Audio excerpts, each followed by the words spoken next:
السلام علیکم ورحمۃ اللہ وبرکاتہ۔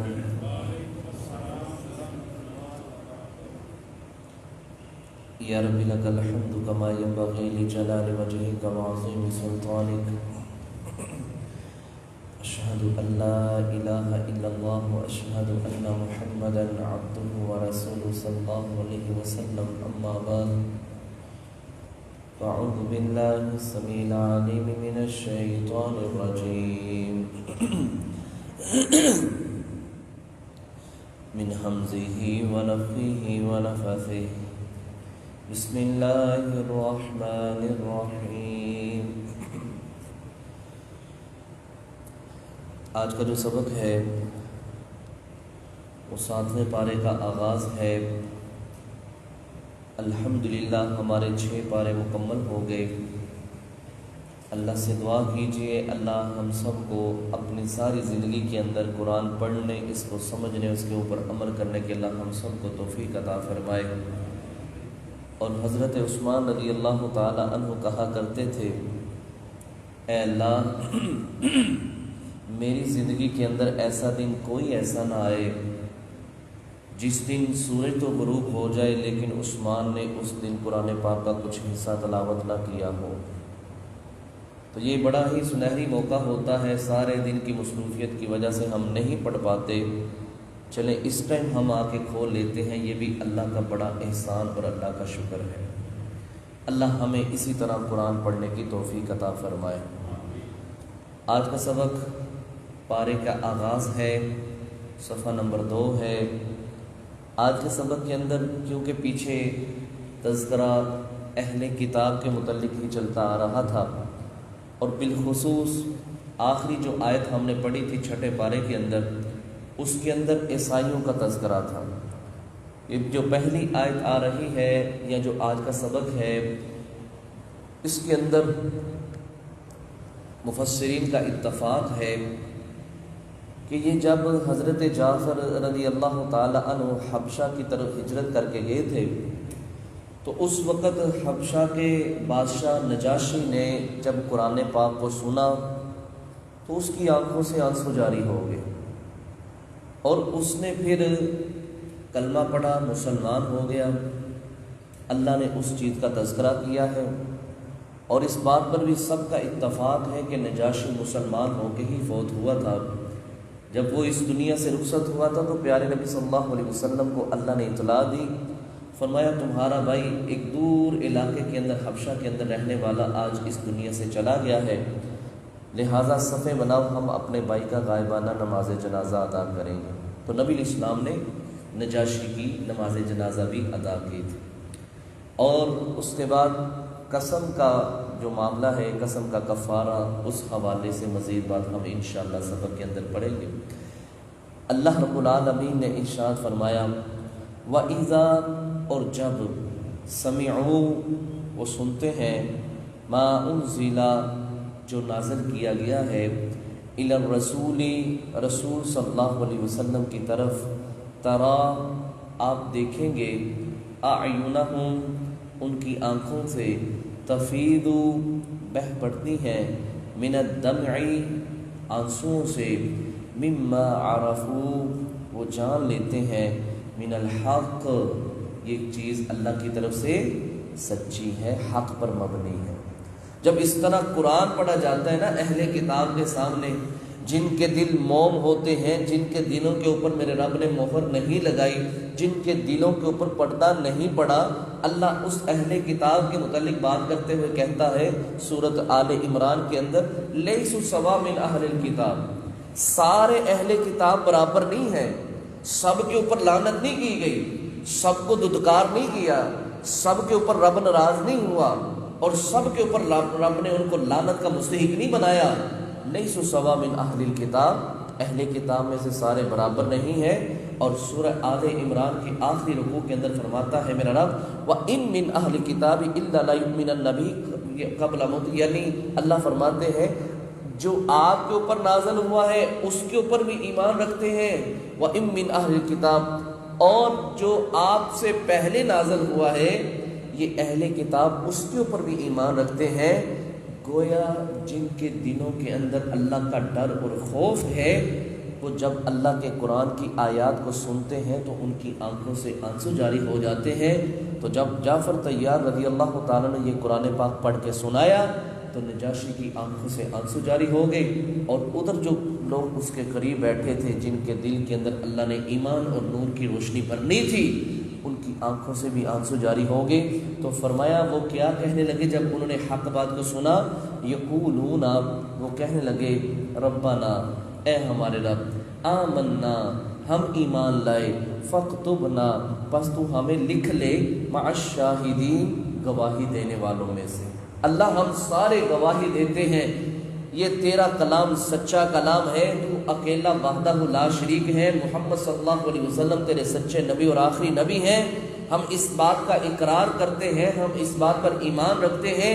اللہ جس طرح اور لوگوں نے اس بات کی گواہی دی ہے، اللہ ہمیں بھی ان گواہی دینے والوں کے اندر شامل فرما لے۔ اللہ اکبر۔ دیکھیے آگے کیسی بات کہتے ہیں، کہنے لگے وہ مالانا، کیا ہے ہمیں، لا نؤمنا، کیوں نہ ہم ایمان لائیں، ہمیں مسئلہ کیا ہے، کیوں ہم ایمان نہ لائیں، باللہ، اللہ کے ساتھ، وما جاءنا، البتہ یہ کہ آ گیا، من الحق، اس اللہ کی طرف سے حق آ گیا ہے۔ اب اس کے بعد کوئی بات لکی چھپی رہتی نہیں، کوئی ضد والی بات ہے ہی نہیں، کوئی ایسی ڈاؤٹ والی بات ہے ہی نہیں۔ جب نبی بھی آ گیا ہے، پیغمبر رسول محمد صلی اللہ علیہ وسلم بھی تشریف لے آئے ہیں، ہم نے اپنی کتابوں کے اندر بھی ان کے متعلق پڑھا ہے، ہمارے انبیاء نے ان کی تصدیق بھی کی ہے، عیسیٰ علیہ السلام نے بشارت سنائی ہے، بلکہ نبی علیہ السلام کہا کرتے تھے لوگوں، میں اپنے باپ حضرت ابراہیم علیہ السلام کی دعا ہوں، اور میں اپنے بھائی حضرت عیسیٰ علیہ السلام کی بشارت ہوں جو انہوں نے میرے آنے سے پہلے لوگوں کے سامنے سنائی تھی۔ من بعد اسمہ احمد، میرے اس دنیا سے جانے کے بعد ایک نبی آئے گا جس کا نام آسمانوں پر احمد ہوگا اور زمین والوں کے سامنے اس کا نام محمد صلی اللہ علیہ وسلم ہوگا۔ تو کہنے لگے ہمیں مسئلہ کیا ہے، ہم کیوں نہیں ایمان لائیں گے، ہم ایمان لاتے ہیں، اس بات کا اقرار کرتے ہیں کہ ما جاءنا من الحق، یہ جو کچھ بھی ہے یہ اللہ کی طرف سے حق ہے، سچی بات ہے۔ اور نبی علیہ السلام نے فرمایا 3 طرح کے لوگ ہیں جن کو میرا رب کل قیامت والے دن ڈبل اجر عطا فرمائے گا، دگنا اجر عطا فرمائے گا۔ اس میں سے ایک انسان وہ ہے جو پہلے اپنے نبی کے اوپر ایمان لے کے آیا، جس طرح عیسائی اپنے نبی پر ایمان لائے، پھر نبی صلی اللہ علیہ وسلم مبعوث کر دیے گئے، ان کے اوپر بھی ایمان لاتا ہے، اللہ ایسے بندے کو دوہرے اجر سے انشاءاللہ نوازے گا۔ تو فرمائے وہ کہنے لگے ہم کیوں نہ ایمان لائیں، ہم ضرور ایمان لائیں گے، یہ اللہ کی طرف سے حق ہے۔ وَنَطْمَعُ، اور ہم توقع کرتے ہیں، أَن يُدْخِلَنَا، کہ ہمیں داخل کرے گا، ربنا، ہمارا رب، مع القوم الصالحین، اللہ ہمیں نیک لوگوں کے ساتھ شامل فرمائے گا انشاءاللہ۔ جہاں نیک لوگ کھڑے ہوں گے اللہ وہاں ہمیں جگہ دے گا، جہاں نبی علیہ السلام کے صحابہ کھڑے ہوں گے اللہ اپنے نبی کے صحابہ کے ساتھ ہمارا شمار کرے گا۔ ہم اس بات کا اقرار اور ایمان رکھتے ہیں کہ اللہ رب العالمین وحدہ لا شریک ہے، محمد صلی اللہ علیہ وسلم اللہ کے سچے نبی ہیں، ان کے اوپر جو کتاب نازل ہوئی ہے وہ اللہ کی نازل کردہ کتاب ہے، نبی علیہ السلام اپنی طرف سے کوئی بات بھی نہیں کہتے۔ فرمایا ہم تو توقع یہ کرتے ہیں ایمان لانے کے بعد کہ اللہ انشاءاللہ ہمیں نیک لوگوں کے اندر شامل فرمائے گا، اور ہم بھی انشاءاللہ اللہ سے یہی توقع اور امید رکھتے ہیں کہ ہم بھی اللہ پر ایمان لے کے اللہ ہمارا شمار بھی انشاءاللہ نیک لوگوں کے اندر ہی کرے گا۔ فرمایا فَأَثَابَهُمْ، یہ تو پہلے ان لوگوں نے بات کی نا، اب اللہ اس بات کا جواب دیتا ہے، تم نے تو اپنی بات مکمل کر لی، اب میری طرف سے سنو۔ فَأَثَابَهُمْ، پس ایسے لوگوں کا بدلہ ہے اللہ کے ہاں، بِمَا قَالُوا، بس سبب جو انہوں نے کہا نا کہ اللہ ہم کیوں نہ ایمان لائیں، یہ تیرا نبی سچا ہے، تیری کتاب سچی ہے، تو وحدہ لا شریک ہے، اللہ کہتے اس بات کے بدلے جنات، باغات ہیں، تجری، چلتی ہیں، من تحتها الانہار، اس باغوں کے نیچے نہریں چلتی ہیں، خالدین فیہا، اس جنت کے اندر انسان ہمیشہ ہمیشہ رہے گا، وذالک، اور اسی طرح جزاء المحسنین، اللہ بدلہ دیتا ہے نیکی کرنے والوں کو۔ اللہ اکبر۔ اللہ فرماتے ہیں تم نے اس بات کا اقرار کر لیا، میری طرف سے بھی سن لو کہ اللہ رب العالمین تمہیں اس چیز کا بدلہ جنت کی صورت میں دے گا، اور ایسے محلات کے اندر داخل کرے گا جن کے متعلق تم نے کبھی توقع بھی نہیں کی ہوگی، تم نے کبھی ذہن کے اندر بات بھی نہیں لے کے آؤ ہوگے کہ وہ جنت کس طرح کی ہوگی۔ اس لیے نبی علیہ الصلوۃ والسلام نے فرمایا ما لا عین رأت ولا اذن سمعت ولا خطر علی قلب بشر، اللہ نے جنت ایسی بنائی ہے نہ کسی آنکھ نے اس جنت جیسی کسی چیز کو دیکھا ہے، نہ اس جنت کی نعمتوں کے متعلق کسی انسان نے سنا ہے، اور نہ ہی ان نعمتوں کے تصور کرتے ہوئے کسی انسان کے دل کے اندر کھٹکا ہی محسوس ہوا ہے کہ جنت اتنی خوبصورت ہوگی۔ فرمایا کوئی انسان سوچ بھی نہیں سکتا کہ اللہ نے کتنی خوبصورت جنت بنائی ہے۔ اللہ ہمیں اس جنت کا مستحق بنا دے۔ فرمایا تم نے اس بات کا اقرار کیا ہے تو اس بات کا بدلہ یہ ہے کہ میں تمہیں انشاءاللہ اپنی رحمت سے اپنی جنت کے اندر جگہ دوں گا۔ اور یہ احسان کرنے والوں کے ساتھ ہم اسی طرح کرتے ہیں۔ آگے ان ظالم لوگوں کے متعلق بات کی کہ جو میرے اوپر ایمان نہیں لاتے، جو نبی صلی اللہ علیہ وسلم کو نبی نہیں مانتے، جو اللہ کی سچی کتاب کو کتاب نہیں مانتے۔ فرمایا والذین، اور وہ لوگ کفروا جنہوں نے کفر کیا، وکذبوا اور جھٹلایا، بآیاتنا ہماری آیات کو، اولئک یہی وہ لوگ ہیں، اصحاب الجحیم یہ لوگ دوزخی ہیں، جہنمی ہیں، اس جہنم سے یہ کافی لوگ کبھی نہیں نکالے جائیں گے۔ اللہ اکبر۔ پیارے نبی صلی اللہ علیہ وسلم نے فرمایا کہ تم دنیا کی آگ جلاتے ہو نا، یہ ایک حصہ ہے، 70واں حصہ ہے، اور 69 حصے اللہ کے پاس جہنم کی صورت میں ہے۔ تم اس آگ کو برداشت نہیں کر سکتے تو اس جہنم کی آگ کو کس طرح برداشت کرو گے؟ اللہ۔ حضرت امیر المومنین عمر بن خطاب رضی اللہ تعالیٰ کے متعلق آتا ہے، اپنا ہاتھ نا یہ دیے کے اوپر رکھا، اپنی انگلی کو، اور تھوڑی دیر رکھتے پھر سائڈ پہ کر لیتے۔ کسی پوچھنے والے نے پوچھا جناب آپ یہ کیوں کر رہے ہیں؟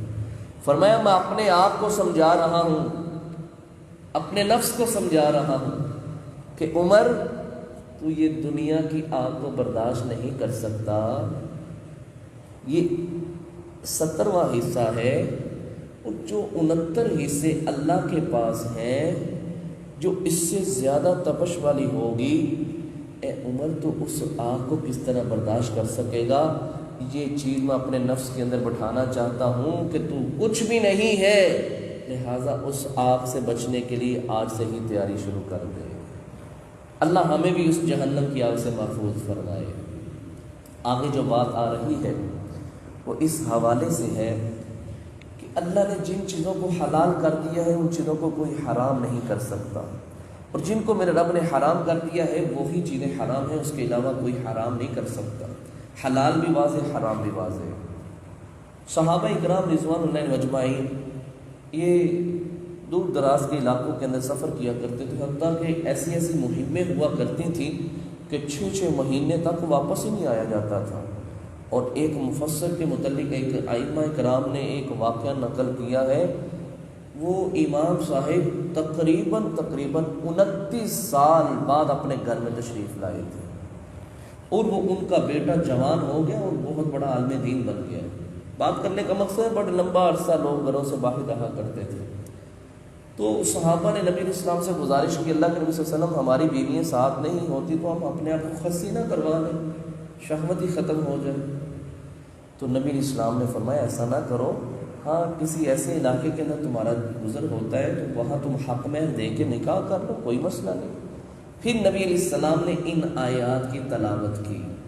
دوسری بات، نبی صلی اللہ علیہ وسلم گھر کے اندر موجود نہیں تھے، 3 شخص یا اس سے زائد شخص نبی علیہ السلام کے گھر گئے۔ آپ صلی اللہ علیہ وسلم کی ازواج مطہرات سے آپ کی عبادت کے متعلق پوچھا تو انہوں نے بتلایا نبی علیہ السلام اس طرح عبادت کیا کرتے تھے۔ تو ایک کہنے لگا میں ساری رات سویا نہیں کروں گا، میں ساری رات عبادت کیا کروں گا۔ ایک کہنے لگا میں کبھی شادی نہیں کرواؤں گا۔ تیسرا کہنے لگا میں کبھی روزہ نہیں چھوڑوں گا، مسلسل روزے رکھوں گا۔ آپ صلی اللہ علیہ وسلم نے ممبر منگوایا اور ممبر پر تشریف فرما، فرمایا لوگوں یہ بات یاد رکھو، میں تم سے زیادہ اللہ سے ڈرنے والا اور تقوی اختیار کرنے والا ہوں۔ میں شادی بھی کرتا ہوں، میری بیویاں بھی ہیں، میں روزہ رکھتا بھی ہوں، میں چھوڑتا بھی ہوں، اور میں رات کو سوتا بھی ہوں اور عبادت بھی کرتا ہوں۔ من راغب عن سنتی فلیس منی، جس نے مجھ محمد صلی اللہ علیہ وسلم سے آگے بڑھنے کی کوشش کی، اس انسان کا میرے ساتھ کوئی تعلق نہیں ہے۔ اس حوالے سے یہ بات ہے، فرمایا یا ایھا الذین آمنوا، اے لوگو جو ایمان لائے ہو، لا تحرموا، نہ تم حرام کرو طیبات پاکیزہ چیزوں کو، ما احل اللہ، جو اللہ نے حلال کر دی ہے نا، لکم تمہارے لیے، ولا تعتدوا، اور تم حد سے تجاوز نہ کرو۔ ایک بندہ ہے نبی اسلام کے پاس، کہنے لگا اللہ کے نبی صلی اللہ علیہ وسلم، اگر میں نمازیں پڑھوں اور جو اللہ نے حلال کیا ان کو حلال جانوں اور جن کو حرام کیا ہے حرام جانوں، میرا ٹھکانہ کیا جنت میں ہو جائے گا؟ اللہ اکبر۔ پیارے نبی صلی اللہ علیہ وسلم نے فرمایا ہاں تو یہ کام کرے گا اللہ تیرے لیے جنت بنا دے گا، جنت میں تیرا ٹھکانہ بنا دے گا۔ تو یہ اللہ کی جو حلال کردہ چیزیں ہیں یا جو حرام کردہ چیزیں ہیں، ان کو کوئی انسان بھی تبدیل نہیں کر سکتا۔ ان کے نام چینج کر کے نبی علیہ السلام نے فرمایا میری امت کے اوپر ایک وقت ایسا آئے گا قیامت کے قریب کہ لوگ شراب پئیں گے لیکن اس کا نام چینج کر دیں گے۔ اور آج دیکھ لیجیے شراب پی جا رہی ہے لیکن اس کا نام چینج ہے، تو کیا نام چینج کرنے سے اس کا حکم ختم ہو جائے گا؟ نہیں ختم ہوگا، وہ اس کا حکم وہاں ہی برقرار ہے۔ تو فرمایا لا تحرموا، نہ تم حرام کرو طیبات پاکیزہ چیزوں کو، ما احل اللہ لکم، جو اللہ نے تمہارے لیے حلال کی ہے، ولا تعتدوا، اور نہ تم حد سے بڑھو۔ جہاں تمہارے رب نے تمہیں کھڑا کر دیا ہے وہاں کھڑے ہو جاؤ، جس کام کے کرنے کا کہے اس وہ کام کرو، اور جس سے منع کر دیا اس سے باز آ جاؤ، اسی کے اندر تمہارے لیے بلائی اور تمہارے لیے خیر ہے۔ ان اللہ، بے شک اللہ، لا یحب المعتدین، اللہ حد سے بڑھنے والوں کو پسند نہیں کرتا۔ بعض ائمہ کرام نے لکھا ہے جتنا اللہ اور اس کے رسول نے حکم دے دیا نا، یقین کر کے مانیے اگر اسی کے اوپر بندہ عمل کرے نا انشاءاللہ نجات ہو جائے گی۔ ایسے ہی فضول میں اپنے اوپر بوجھ لے کے بیٹھ جانا، سو رکعتیں پڑھنا اور اس طرح دوسرے معاملات کرنا، پتہ نہیں کیا کچھ دین اسلام کے اندر سختیاں کر دی ہیں۔ فرمایا جتنا اللہ نے اور اس کے رسول نے تمہیں بتلا دیا نا اسی کے اوپر عمل کر لو، اس سے انشاءاللہ اللہ تمہیں جنت دے دے گا۔ تو فرمایا وَكُلُوا، اور کھاؤ، مِمَّا رَزَقَكُمُ اللَّهُ، جو اللہ نے تمہیں رزق دیا ہے، حلالاً طیبا، پاکیزہ اور حلال میں سے، وَاتَّقُوا اللَّهَ، اور ڈر جاؤ اللہ سے، الذی، وہ ذات، انتم ہو تم بھی، اس کے ساتھ مؤمنون، ایمان رکھنے والے۔ آگے بات آ رہی ہے قسم کے متعلق۔ اللہ اکبر۔ پہلی قسم ہے لغو۔ لغو قسم اس کو کہتے ہیں جو انسان اس کا تقیہ کلام بن گیا، اللہ کی قسم، رب کعبہ کی قسم، خدا کی قسم۔ ایک ایسے بھی عالم دین ہے، ایک بھائی کہنے لگا میں نے ان کی تقریر سنی، تقریباً انہوں نے ایک تقریر کے اندر 100 مرتبہ قسم اٹھائی۔ اور ہمارے معاشرے کے اندر بھی کچھ ایسے لوگ ہیں جو ان کا تقیہ کلام ہی بن چکا ہوتا ہے، ہر بات کے ساتھ قسم اٹھاتے ہیں۔ ایسی قسم کا کوئی کفارہ نہیں ہے اور اللہ کے ہاں ایسی قسم کی کوئی پکڑ نہیں ہے۔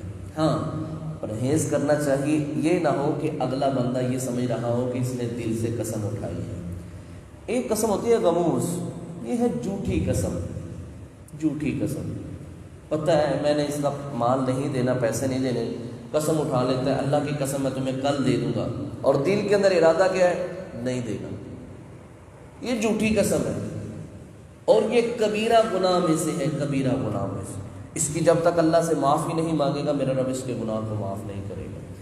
ایک ہے آمدتاً نیتاً قسم اٹھاتا ہے، عقد، یہ مضبوط قسم ہے، اس کے اندر طاقت بھی ہوتی ہے، اس کے اندر پاور بھی ہوتی ہے، اور دوسرے کو مطمئن کرنے کے لحاظ سے بھی یہ بات ہوتی ہے اللہ کی قسم یہ کام کروں گا اور فلاں دن کروں گا، آپ کا یہ کام ہو جائے گا۔ اس کے اوپر کفارہ ہے اگر یہ قسم پوری نہ کی جائے۔ اس حوالے سے رب العالمین بات کرنے لگے ہیں، فرمایا لا یؤاخذکم اللہ، نہیں اللہ تمہاری پکڑ کرے گا، باللغو فی ایمانکم، تمہاری لغو قسموں کے اندر، جو تقیہ کلام بن چکی ہے نا، ہر بات کے اوپر قسم، ہر بات کے اوپر قسم، یہ اللہ اس بات کے اوپر تمہارا مواخذہ نہیں کرے گا۔ ولیکن، اور لیکن، یؤاخذکم، تمہارا محاسبہ کرے گا، تمہارا مواخذہ بھی کرے گا، بما عقدتم الایمان، جو تم نے مضبوط قسمیں اٹھائی ہیں، نیتاً تم نے قسم اٹھائی ہے۔